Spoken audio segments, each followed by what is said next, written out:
अस्सलाम वालेकुम नाजरीन, एम न्यूज़ में एक बार फिर आपको खुशामदीद कहते चलें। मैं हूं मोहम्मद इब्रार और मैं हूं फंदासलम। सबसे पहले न्यूज़ हेडलाइंस। मिनी बजट और स्टेट बैंक तरमीमी बिल पर काबीना अरकान ने सख्त तहफ़्फ़ुज़ात का इजहार कर दिया। काबीना अरकान का कहना है कि स्टेट बैंक ऑफ पाकिस्तान तरमीमी बिल रियासत के अंदर रियासत के क़याम के मुतरादिफ होगा। तरमीमी बिल से मुल्क की मुआशी खुद मुख्तारी ख़त्म हो जाएगी। काबीना अरकान ने हुकूमत की जानिब से जाने वाले कर्ज़ों की लागत पर इजाफे के खदशे का भी इजहार किया, जिस पर वज़ीर ख़जाना शौकत अली ने काबीना अरकान को अपोजिशन के मौक़िफ़ पर तवज्जो न देने की तलकीन कर दी। अमेरिका में कोरोना के बायस बेरोज़गारी बढ़ने लगी। खबर एजेंसी के मुताबिक मुलाजमतों के मौक़े कम हो गए। अक्टूबर में मौक़े 5 करोड़, नवंबर में सिर्फ 1 करोड़ 60 लाख रह गए।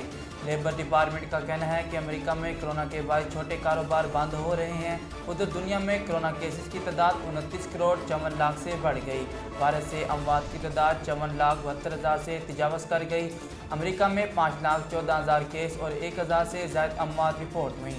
फ्रांस 93,000, इटली 68,000, तुर्की 44 और जर्मनी में 26,000 कोरोना के नए केसेस सामने आए।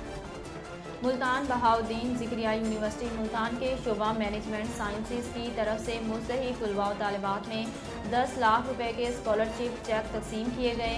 इस हवाले से मंगल को यूनिवर्सिटी में तकरीब मुनक्किद की गई, जिसमें vice chancellor professor doctor Mansoor Akbar ने चेक तकसीम किए। उन्होंने शोबा मैनेजमेंट साइंसेज के असातिज़ा की काविश को बेहद सराहा और इस सिलसिले को जारी रखने की ख्वाहिश का भी इजहार किया। लीगी रहनुमा शहबाज शरीफ ने कहा कि सादिक और अमीन का मास्क टुकड़े टुकड़े होकर उतर चुका। कमेटी की रिपोर्ट इमरान नियाज़ी पर फर्द जुर्म है। कायद हिज़्ब इख्तिलाफ कौमी असम्बली और मुस्लिम लीग नून के सदर शहबाज शरीफ ने समाजी राब्ते की वेबसाइट पर ट्वीट करते हुए कहा कि सच्चाई लोगों को बेनकाब करने का बेहतरीन तरीका है। PTI गैर मुल्की फंडिंग केस से भाग रही है और अब पता चला क्यों। सादिक और अमीन का मास्क टुकड़े टुकड़े होकर उतर चुका है। नाज़रीन, अब तक के लिए इतना ही। मज़ीद खबरों और अपडेट के लिए देखते रहिए MR न्यूज़।